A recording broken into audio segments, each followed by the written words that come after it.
तो आज हम लोग सीखने वाले हैं कि एक्सेल में किस तरीके से आप एक अकाउंट स्टेटमेंट तैयार कर सकते हैं। यानी कि अगर आप किसी कंपनी में जॉब करते हैं या फिर आपका बॉस आपको बोल दिया कि बताओ इस अकाउंट में कितना पैसा है, या फिर आपकी खुद की अगर कोई कंपनी है जहां पर आप यह जानना चाहते हैं कि मेरा किस किस बैंक अकाउंट में कितना रुपया, तो हम कहां से चेक करेंगे? अरे कहना क्या चाहते हो? दो रीजन है, या तो आप बैंक जाइए और बैंक में लंबा लाइन में खड़ा रहिए, उसके बाद आपका पासबुक अप टू डेट करके देगा, गजब बेइज्जती है ना, या तो फिर घर बैठे बैठे मोबाइल से चेक करिए। ठीक है, बट अगर आपके पास में जरूरी नहीं कि सारे मोबाइल अकाउंट का एक्सेस हो, आ रहा बात समझ में, तब क्या करेंगे, तब आप एक्सेल में एक शीट तैयार कर सकते हैं जिसमें आपका हर बैंक का डिटेल लिखा हुआ रहेगा, जिसको देख करके आप इजीली बता सकते हैं कि किस बैंक में कितना पैसा है। चीटिंग करता है तो अगर आप ये सीखना चाहते हैं कि किस तरीके से एक्सेल में काम होता है और कहीं पे भी पार्ट टाइम या फुल टाइम आप डेटा एंट्री या अकाउंटिंग का जॉब कर सकते हैं, तो वीडियो को लास्ट तक देखिएगा। वीडियो पर अगर आप चैनल पर अगर आप पहली बार आए हैं तो हमारे चैनल को सब्सक्राइब कर ले, क्योंकि हमारे चैनल पर आपको इसी तरीके के डीसी और टैली से रिलेटेड वीडियो देखने को मिलते हैं। इन चीज़ों को सीख करके आप कहीं भी पार्ट टाइम डेटा एंट्री या अकाउंटिंग का जॉब कर सकते हैं। तो चलिए वीडियो को शुरू करते हैं। तो सबसे पहले क्या करना है, हम लोग को अपना एक्सेल ओपन कर लेना है और यहाँ पर आप दिख रहा है यहाँ पर शीट 1, तो क्या करना है, यहाँ पर हम लोग को मान के चलिए 2-3 का बैंक अकाउंट है, तो शीट 1, शीट 2, शीट 3, इस तरह से हम नया शीट बना सकते हैं। इस तरह से हम लोग 255 को शीट खोल सकते हैं। कितना? 255। और ये जो एक शीट दिख रहा है, तो शीट का मतलब ये पूरा कॉलम और ये पूरा रॉ, तो हम लोग बोल सकते हैं कि sheet is a combination of raw and column, है ना। तो अब ये जो ABCD दिख रहा है इसको क्या बोलते हैं? कॉलम। और ये कहाँ तक जाता है बताइए, जेड तक? तो ये 16,693, ठीक है। और ये जो रॉ दिख रहा है ये कहाँ तक जाएगा? 10,48,576, है ना। तो वहाँ तक जरूरत पड़ेगा कभी, ऐसे ऐसे जाएंगे तो कितना टाइम लगेगा? बहुत टाइम लगेगा। 1 सेकंड में जाना होगा तो shift plus control plus down arrow, है ना, कंट्रोल प्लस नीचे वाला एरो दबाएंगे, नीचे आ गया। हाँ ठीक है, कंट्रोल प्लस ऊपर वाला एरो दबा के आ गया। तो यहाँ पे हमको बनाना है बैंक स्टेटमेंट, तो इसको हम थोड़ा जूम करते हैं, ठीक है। और यहाँ पर इसको रीनेम करते हैं, क्या लिखेंगे? SBI 3334, SBI 3334, है ना। ये बैंक अकाउंट का लास्ट का 3 डिजिट हो गया, है ना। अब यहाँ पे हमको बनाना है स्टेटमेंट। तो सबसे पहला काम जो होता है एक्सेल में वो होता है पेज सेटअप। यानी एक्सेल जब आप ओपन करते हैं तो सबसे पहला काम पेज सेटअप। पेज सेटअप करने के लिए जाएंगे हम लोग पेज लेआउट टैब में, साइज को करेंगे हम लोग A4, ओरिएंटेशन को करेंगे हम लोग, पोर्ट्रेट बनाना है तो पोर्ट्रेट, चौड़ा बनाना है तो लैंडस्केप, तो पोर्ट्रेट, और मार्जिन को कर दिए नैरो। अब यहाँ पर पहला काम मेरा हो गया। अब दूसरा जो काम होता है वो होता है हेडिंग लिखना, मतलब आपको कौन कौन सा हेडिंग लिखना है। तो हम यहाँ पर लिखने वाले हैं डेट, फिर लिखेंगे पर्टिकुलर्स, फिर लिखेंगे चेक नंबर, लिख देते हैं, या रेफरेंस नंबर आप लिख सकते हैं, चेक नंबर, रेफरेंस नंबर, ठीक है। उसके बाद डेबिट अमाउंट, फिर लिखेंगे क्रेडिट अमाउंट, और फिर लिखेंगे बैलेंस, क्लोजिंग बैलेंस या बैलेंस लिख सकते हैं, ठीक है। अब इसको एक पेज में पूरा करना है सेट। देखिए आधा ही पेज में आ रहा है, पेज मेरा इतना बड़ा है ना। तो क्या करेंगे, पर्टिकुलर को चौड़ा करेंगे, चेक नंबर को थोड़ा चौड़ा किए, ये सबको सेलेक्ट करके तीनों को एक साइज रखते इतना बड़ा, ठीक है। और ये सबको क्या करना है, ये सबको हमको ऐसे लिखना है कि डेबिट ऊपर हो, अमाउंट नीचे हो। तो हमको क्या करना है, इसको एक ही सेल में ऊपर नीचे एडजस्ट करना है। तो क्या करेंगे, जिसको करना है उसको सेलेक्ट करिए, तो हम पूरा सेलेक्ट कर लेते हैं। और यहाँ पे दिख रहा है मर्ज एंड सेंटर के ऊपर में रैप टेक्स्ट, ठीक है, इस पर क्लिक करना है, ठीक है। तो ये इस तरह से एडजस्ट हो जाएगा, इसको सेंटर सेंटर, ठीक है। अभी भी देखिए जगह बच रहा है, तो क्या करेंगे, पर्टिकुलर को बड़ा करिए, ठीक है, हल्का हल्का ये सबको बड़ा कर सकते हैं आप। ज़्यादा बड़ा करेंगे तो क्या होगा, डेबिट अमाउंट देखिए एक साथ हो गया, है ना। इतना बड़ा करना भी नहीं है, थोड़ा सा छोटा कर लीजिए,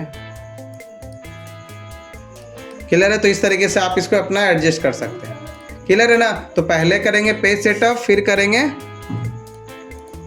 हेडिंग। तो हेडिंग लिखने के बाद सब उसको क्या करेंगे, सजा लेते हैं अच्छा से। तो कलर वगैरह डाल दिए, है ना, बोल्ड कर दिए, सेंटर में कर दिए, अच्छा लग रहा है। आप इसका प्रीव्यू देख सकते हैं, तो कुछ इस तरह से नजर आएगा, देखिए बीचों बीच ऐसा लगना चाहिए, क्लियर है। अब हमको ऊपर में क्या करना है, यहाँ पे लिखना है डिटेल्स। क्या लिखेंगे, हम जो बना रहे हैं, तो इसको हम सेलेक्ट करते हैं, मर्ज एंड सेंटर करते हैं, और यहाँ से इसको कर दिए ड्रैग, तो सारा लाइन सिंगल सिंगल मेरा मर्ज हो गया, क्लियर है। अब यहाँ पे अब हमको लिखना है हेडिंग।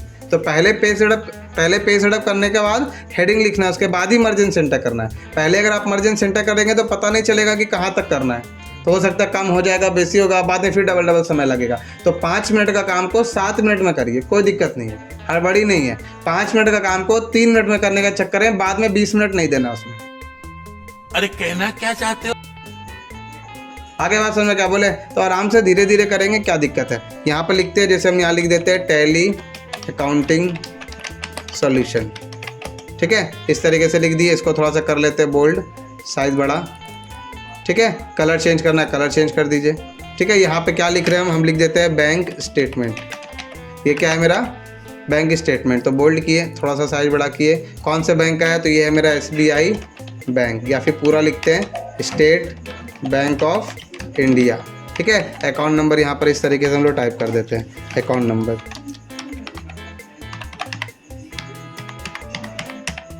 ठीक है, 853, इसको हम वही कर देते हैं यहाँ से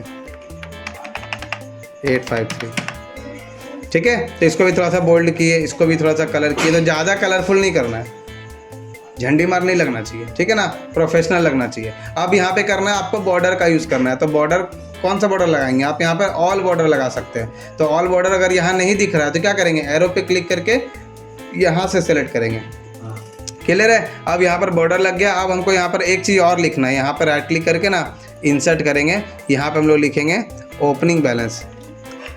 अब क्योंकि हम लोग एक्सेल में बना रहे हैं, तो एक्सेल में क्यों बना रहे हैं, ताकि हम लोग का काम आसान हो जाए, है ना, हमको जोड़ घटाव ना करना पड़े, सब फार्मूला से काम हो जाए। तो यहाँ पे हम लोग कुछ ऐसा फार्मूला लगाएंगे जिससे मेरा एंट्री करेंगे तो ऑटोमेटिक मेरा बैंक स्टेटमेंट क्या होगा, अपडेट होता चला जाएगा। तो यहाँ पर सबसे पहला जो डेट होता है वो क्या होता है, वो होता है डेट से पहले कुछ होता है, जिसको हम लोग बोलते हैं ओपनिंग बैलेंस। यानी कि अगर आपका 1 अप्रैल 2023 से ये चल रहा है, ठीक है, यहाँ पर हम लोग डेट नहीं लिखे, तो यहाँ पर डेट लिखते हैं, इंसर्ट करते हैं, मर्ज सेंटर किए और यहाँ पर लिख देंगे 1/4/2023 टू 31/3/2024, मतलब पूरा 1 साल का ये बन रहा है।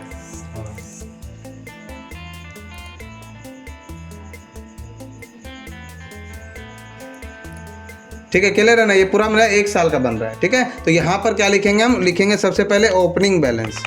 ओपनिंग बैलेंस का मतलब होता है कि 1 अप्रैल 2023 के दिन मेरे बैंक में इतना रुपया था। अगर बैंक पहले से चल रहा है तो जाहिर सी बात है कुछ ना कुछ पैसा तो होगा ही, 2 रुपया हो चाहे 2 रुपया 200 हो चाहे 2 लाख हो या 2 करोड़ हो, कुछ भी हो सकता है, तो कुछ ना कुछ होगा। तो जो भी अमाउंट होगा वो यहाँ लिखना है। तो यहाँ पर हम फिलहाल अपने मन से लिख दे रहे हैं 10,000 रुपया, ठीक है। और इसको हम लोग हाइड कर देंगे, ये हम लोग का दिखेगा नहीं, ठीक है ना। अब यहाँ पे लगेगा फार्मूला, क्या फार्मूला लगेगा, पहले हम एंट्री करते हैं तब फार्मूला लगाएंगे, ठीक है। तो मान के चलिए 1 अप्रैल 2023 को हम कैश डिपॉजिट किए, तो लिख देंगे कैश डिपॉजिटेड इनटू बैंक, है ना। अब रेफरेंस में क्या लिखेंगे, यहाँ पर चेक नंबर लिखा हुआ है, तो चेक नंबर की जगह आप रेफरेंस ही लिखिए, ज़्यादा अच्छा लगेगा, रेफरेंस नंबर, ठीक है। तो यहाँ पर कौन जमा किया हम उसका नाम लिख सकते हैं, जैसे मान के चलते हैं मुकेश जमा किया, तो लिख दिए मुकेश जी। आप किसी को चेक से पेमेंट करेंगे तो चेक का नंबर लिख दीजिएगा। आ रहा बात समझ में, क्लियर है। ओपनिंग बैलेंस क्या करना है हमको, इससे कोई मतलब नहीं है, हम लोग को इसमें इससे मतलब है, यानी एंट्री यहाँ करना है बस, ठीक है। तो यहाँ पर हम जब जमा करेंगे, यहाँ पर समझिएगा डेबिट का मतलब क्या होता है, डेबिट का मतलब होता है प्लस होगा तो डेबिट करना है, सिंपल समझिए ना, ठीक है। और माइनस होगा तो क्या करना है, क्रेडिट करना है। बोलेंगे सर ये तो आप उल्टा बता रहे हैं, बैंक में पैसा जमा होता है तो क्रेडिट होता है ना, क्रेडिट। हाँ, तो बैंक का जब मैसेज आता है तो क्या आता है, account your account has been credited, credit का मैसेज आता है। आ रहा बात समझ में, क्या आता है, क्रेडिट का मैसेज आता है। बट जब डेबिट होगा तो क्या करेंगे, क्रेडिट करेंगे, और जब क्रेडिट होगा तो डेबिट करेंगे, बस आपको इतना ही समझना है। यानी आप जब बैंक में पैसा जमा किए तो बैंक क्या किया, आपको क्रेडिट किया, आपको बैंक को डेबिट करना है। मतलब पैसा अगर आएगा तो डेबिट होगा, तो बैंक में पैसा जमा कर रहे हैं तो पैसा बैंक में आ रहा है कि जा रहा है, आ रहा है पैसा, तो आपको क्या करना है, डेबिट में लिखना है। तो कितना जमा किए, हम जमा किए 40,390, ठीक है। अब बचेगा कितना, अच्छा जमा भी करेंगे और निकालेंगे भी एक साथ होगा क्या, कभी बताइए तो, या तो जमा कर रहे हैं या तो निकाल रहे हैं, तो या तो यहाँ एंट्री करना है या तो यहाँ एंट्री करना है। तो हम कुछ दिन का एंट्री हम आपको यहाँ पे करके दिखा देंगे, बाकी 2-4 दिन का एंट्री आप लोग अपने मन से भी कर सकते हैं, ठीक है।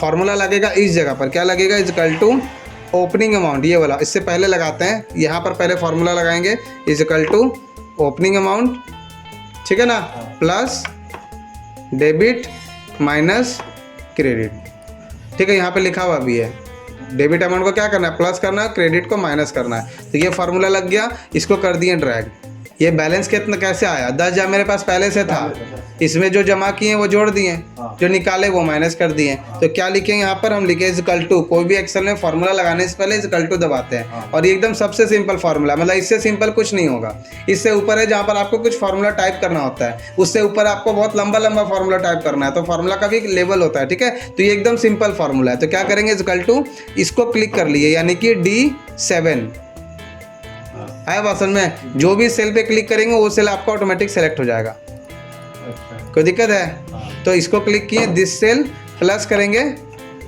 दिस, ये वाला माइनस दिस, आया वासन में। हाँ।